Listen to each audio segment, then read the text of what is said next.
Innal hamdalillah nahmaduhu wa nasta'inuhu wa nastaghfiruh wa na'udzu billahi min shururi anfusina wa min sayyiati a'malina. May yahdihillahu fala mudilla lahu wa may yudlil fala hadiya lahu. Asyhadu an la ilaha illallah wahdahu la syarika lahu wa asyhadu anna Muhammadan abduhu wa rasuluh. Allahumma sholli ala Muhammad wa ala alihi wa sahbihi ajma'in. Amma ba'd. Fa ya ayyuhal hadirun rahimakumullah, usini wa iyyakum bi taqwallah faqad fazal muttaqun. Thumma qala Allah ta'ala fil Qur'anil Karim, a'udzu billahi minasy syaithanir rajim. Ya ayyuhalladzina amanu taqullaha wal tanzur nafsum ma qaddamat lighad. Wa qala Rasulullah sallallahu alaihi wasallam, yattabi'ul mayt thalatha, yarji'u ithnan wa yabqa wahid.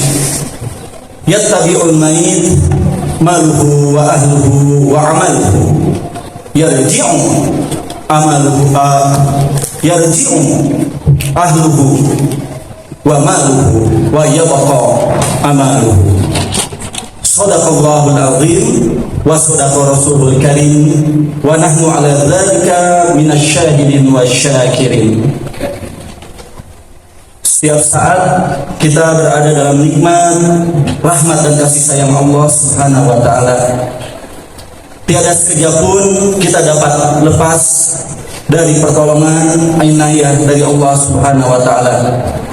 Oleh karena itu, marilah kita senantiasa bersyukur kepada Allah Subhanahu wa taala, wabil khusus atas nikmat yang tak tergantikan, bahkan dengan dunia dan isinya sekalipun, yaitu nikmat iman dan Islam, yang hanya dengannya alhamdulillah Allah izinkan kepada kita semua untuk bersimpuh, tunduk, ruku di hadapannya, menjalankan kewajiban kita, yaitu ibadah sholat Jumat ini.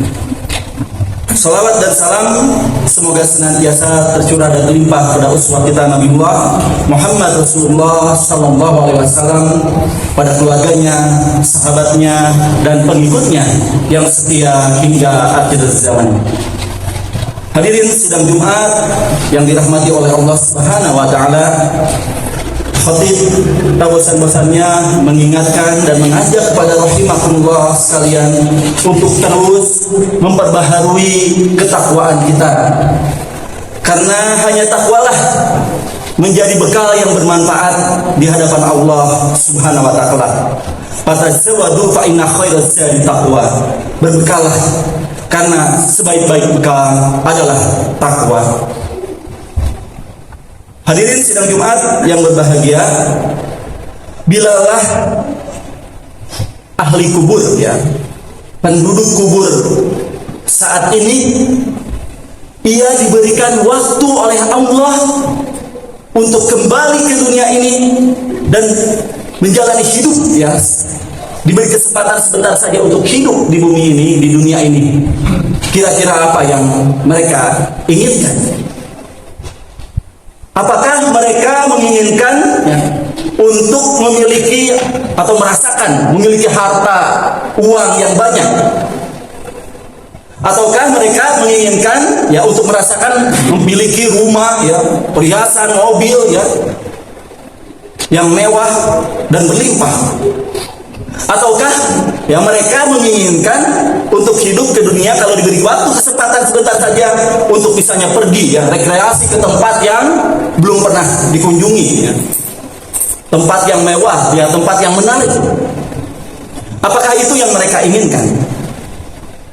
Rahimahullah, marilah kita belajar pada mayit.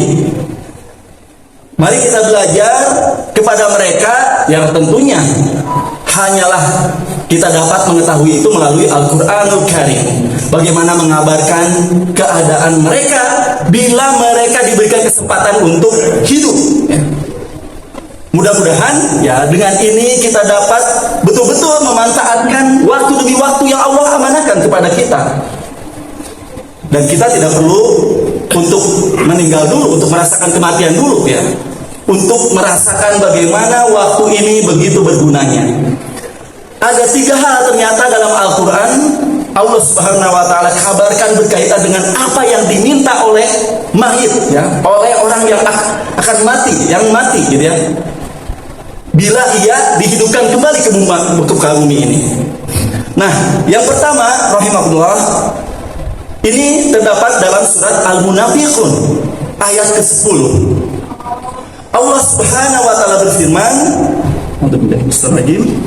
ya ayyuhalladzina amanu anfiqu min qabli an yatiya ahadakumul mautu. Wahai orang-orang yang beriman, berinfaklah sebelum datang kematian kepada salah seorang di antara kalian. Maka fayaqula, maka ia akan mengatakan, Rabbi laula akhartani ila ajalin qaribin. Wahai Robku, andainya Engkau memberikan kepada kami waktu sebentar saja untuk kembali ke dunia ini ya Allah. Wahai Robku. Di situ dikatakan ya, fa'asaddaqo, maka aku akan bersedekah, wa akun minas solihin, maka aku akan menjadi orang yang beramal soleh dalam hidup ini ya Allah. Itulah yang mereka inginkan, untuk kembali ke dunia dan merasakan bahwa di dunia ini mereka beramal soleh. Mengapa ini sampai terjadi? Karena mereka melihat nanti ya, di akhirat nanti, fa amma man thaqulat mawazinuhu fa huwa fi isatir radiyah wa amma man khaffat mawazinuhu fa ummuhu hawiyah narun hamiyah. Adapun orang yang berat timbangannya, maka mereka akan mendapatkan kehidupan yang membahagiakan, diridhoi oleh Allah Subhanahu wa Ta'ala. Maka tak kala mizan ya, amal soleh ia ditimbang, ia sangat menginginkan agar timbangan kebaikan-kebaikan itu berlipat ganda, memberatkan, menjadi hasanah yang memberatkan timbangan kebaikannya. Maka ia berusaha, berupaya, berharap kepada Allah agar setiap sholatnya yang ia lakukan selama ia berada di dunia ini adalah sholat yang timbangannya, mizannya besar, berat di sisi Allah Subhanahu wa Ta'ala. Kita harus merenungkan kembali tentang sholat-sholat kita selama ini. Apakah sholat-sholat kita ini menjadi sholat yang akan menjadi besar timbangannya di sisi Allah Subhanahu wa Ta'ala? Ataukah timbangan sholat kita adalah timbangan yang ringan?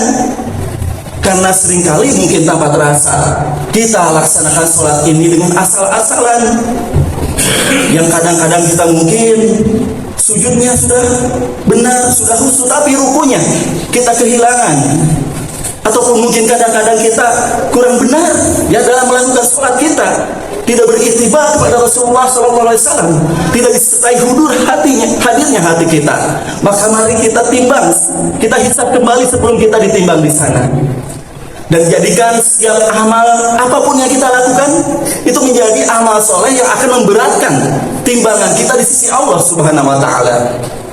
Maka apapun yang kita lakukan ya, tak kala kita pergi untuk bekerja ya, ataupun kuliah ya, ataupun makan, ataupun minum, ataupun tidur, ataupun apapun yang kita lakukan ya, dan juga ibadah-ibadah makhluk kita ya, sholat, saum, tilawah Quran kita, maka jadikanlah itu semua amalan soleh yang terbaik, yang ihsan, yang menjadi amalan terberat karena ia memiliki kualitas yang terbaik di sisi Allah Subhanahu wa Ta'ala. Maka kita lakukan segalanya ini adalah dengan keikhlasan dan amalan-amalan yang terbaik yang betul-betul mencontoh ya dari apa yang diajarkan dan dijalankan oleh Rasulullah Sallallahu Alaihi Wasallam. Mudah-mudahan Allah Subhanahu Wa Taala senantiasa membimbing ya, agar kita terus beramal soleh dalam hidup ini.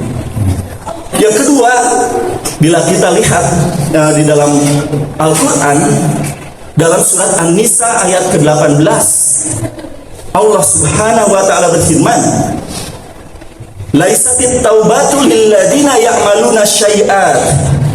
Taubat itu bukanlah bagi orang-orang yang ia melakukan sebuah perbuatan buruk. hatta ya sampai hadara ahadahumul maut, sampai datang kepada salah seorang di antara kalian kematian, maka ia akan berkata apa? Qala tubtul ana, aku bertaubat sekarang ya Allah, aku bertaubat. Orang yang dihadirkan kematian di hadapannya, maka ternyata yang ia inginkan bila ia hidup kembali ke muka bumi adalah ia ingin bertaubat kepada Allah Subhanahu wa ta'ala. Karena ia sadari setiap dosa, perbuatan mujrim ya, perbuatan maksiat yang ia lakukan kepada Allah Subhanahu wa ta'ala, semuanya ternyata tercatat di sisi Allah Subhanahu wa ta'ala. Pawudi al-kitab, dalam surat Al-Kahfi disebutkan, nanti kitab itu diletakkan. Fatarul mujrimina mustiqina mimma fi, dan kalian nanti akan melihat mereka orang-orang yang mujrim, orang-orang yang berbuat maksiat, orang-orang yang berbuat dosa. Mereka ketakutan semuanya, bergetar ketakutan melihat apa yang berada di dalamnya. Ya walitana ma hadal kitab la yughadiru saghiratan wala kabiratan. Ya Allah, ya Rabb, ya Allah, celakalah kami, celakalah kami. Apa kitab ini ya? Kitab apa ini yang tidak meninggalkan yang kecil dan yang besar, semuanya tercatat di sana. Nah, maka disitulah ya seorang yang menghadapi kematian, seorang yang menghadapi dosa-dosanya di yaumil akhir kelak, ia ingin kembali ke dunia untuk apa? Untuk diampunkan, untuk dihapuskan segala keburukan-keburukannya, segala kemaksiatan-kemaksiatannya yang ia lakukan. Oleh karena itu rahmatullah, selagi hayat dikandung badan, selagi Allah memberikan kesempatan waktu kepada kita dalam hidup ini, sebelum tadi yugargiru ya, karena taubat itu tidak diterima liman yugargiru, kepada orang-orang yang sudah ajal itu, sakaratul maut itu di kerongkongannya. Maka tak kala Allah memberikan kesempatan ini, mari kita perbanyak taubat kepada Allah Subhanahu wa ta'ala. Tubu ilallah taubatan nasuha, bertaubatlah kepada Allah, perbanyaklah taubat dengan taubat yang setulus-tulusnya, taubat yang sebenar-benarnya, taubat yang membuat kita senantiasa menyesali segala perbuatan buruk yang sudah kita lakukan, segala perbuatan dosa yang sudah kita lakukan, dan kita berusaha menghindari segala perbuatan dosa pada saat ini, dan kita berusaha untuk tidak menjalankan berbuat dosa di kehidupan yang akan datang.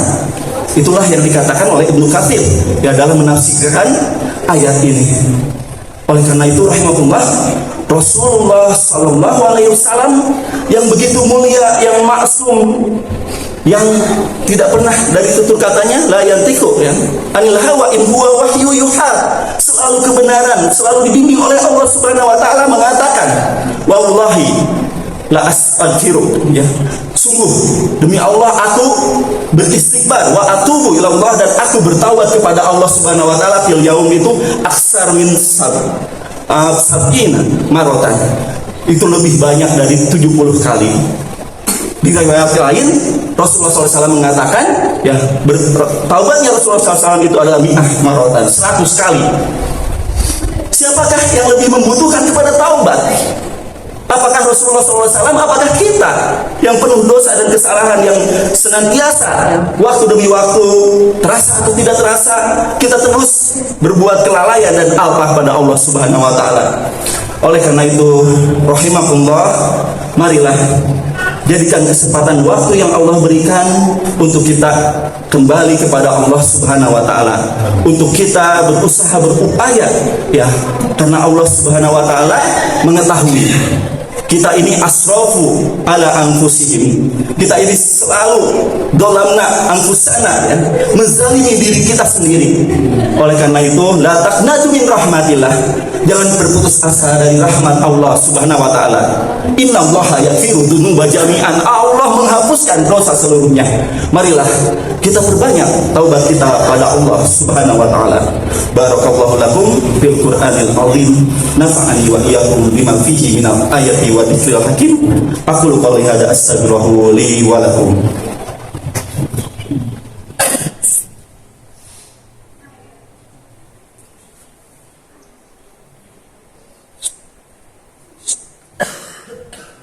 Alhamdulillahilladzi anzala ala abdihil kitab wa lam yaj'al lahu iwaja qayyiman liyundhira ba'san shadidan min ladunhu wa yubashshiral mu'minina alladhina ya'maluna shalihat anna lahum ajran hasana makisina fihi abada.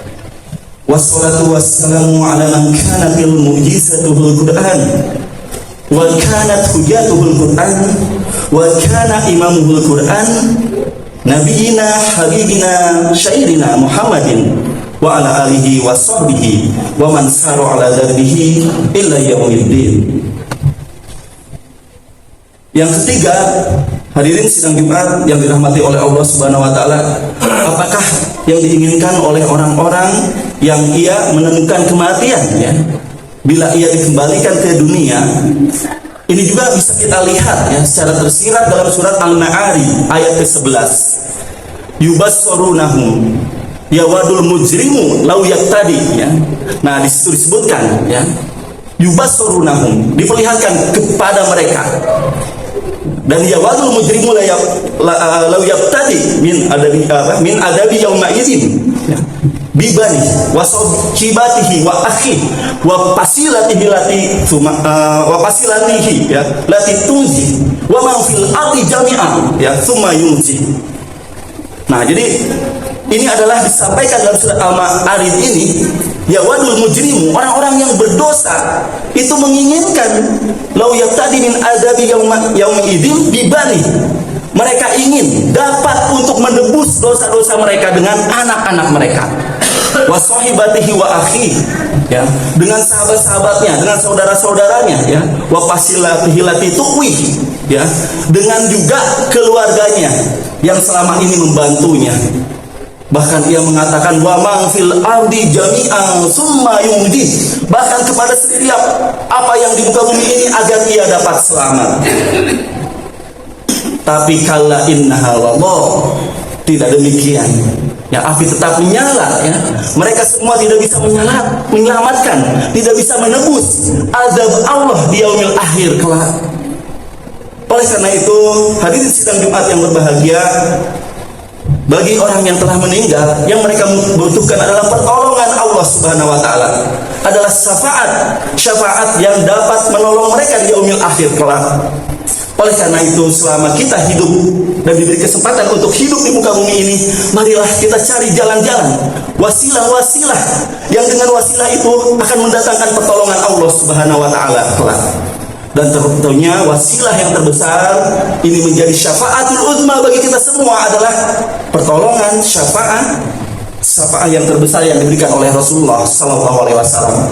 Maka marilah kita hidup di bawah sunnahnya, berittiba kepada apa yang diajarkannya, agar kita mendapatkan syafaatul uzma ini. Juga kita bisa menjadikan syafaat itu Al-Quran dan juga saum, karena yati ya Al-Quran nanti dan juga saum pada yaumil kiamah, dan ia menjadi syafi'an ya, menjadi syafaat bagi yang membaca dan melaksanakannya. Syafaat itu juga bisa datang dari anak-anak kita, anak-anak yang kita didik. Tak kala ia tumbuh menjadi anak yang banyak yang mendoakan kedua orang tuanya, syafaat itu juga bisa hadir dari saudara-saudara kita terdekat. Maka pandai-pandailah kita memilih, karena nanti sahabat yang terbaik, sahabat dalam kebaikan, juga dalam hadis riwayat Bukhari akan menjadi penolong bagi saudara-saudara yang lain. Nanti disebutkan dalam hadis riwayat Bukhari ya, bagaimana satu saudara melihat saudaranya yang lain berada di neraka, dan ia meminta kepada Allah Subhanahu wa taala untuk menolongnya, dan Allah pun mengangkatnya dari neraka ya, karena ia mengatakan bahwa ia adalah teman ia dalam berbuat ya, ketaatan kepada Allah Subhanahu wa taala tak kalah di dunia.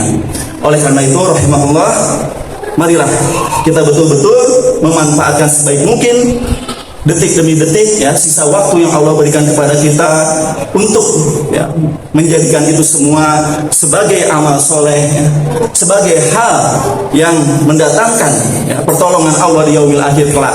Dan marilah kita perbanyak taubat kita kepada Allah Subhanahu wa taala. Marilah kita sama-sama menundukkan hati kita untuk bermunajat kepada Allah Subhanahu wa taala. Mudah-mudahan saat ini adalah saat, tempat yang menjadi saat dan tempat yang mustajab bagi doa-doa kita.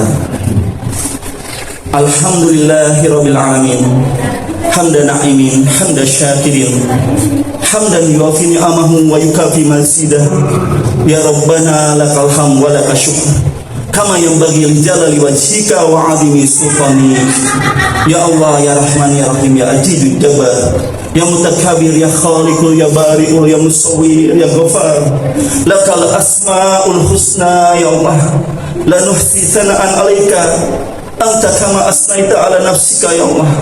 Allahumma anta rabbi la ilaha illa anta khalaqtani ana abduka wa ana ala ahdika wa wa'dika mastata'tu a'udzu bika min syarri ma sanatu abu'u laka bi nikmatika alayya wa abu'u laka bi dhanbi faghfirli fa innahu la yaghfiru dhunuba illa anta ya Allah ya Rahman ya Rahim. Rabbana zalamna anfusana wa illam taghfir lana wa tarhamna lanakunanna minal khasirin. Allahumma inna nas'aluka hubbaka wa hubba man yuhibbuka wal amal alladhi yuballighuni hubbaka. Allahumma ij'al hubbaka ahabba ilayya min nafsi wa ahli wa ma'il barid. Rabbana atina fid dunya hasanah wa fil akhirati hasanah wa qina adzabannar. Subhana rabbika izzati amma yasifun wassalamu walhamdulillahi rabbil alamin.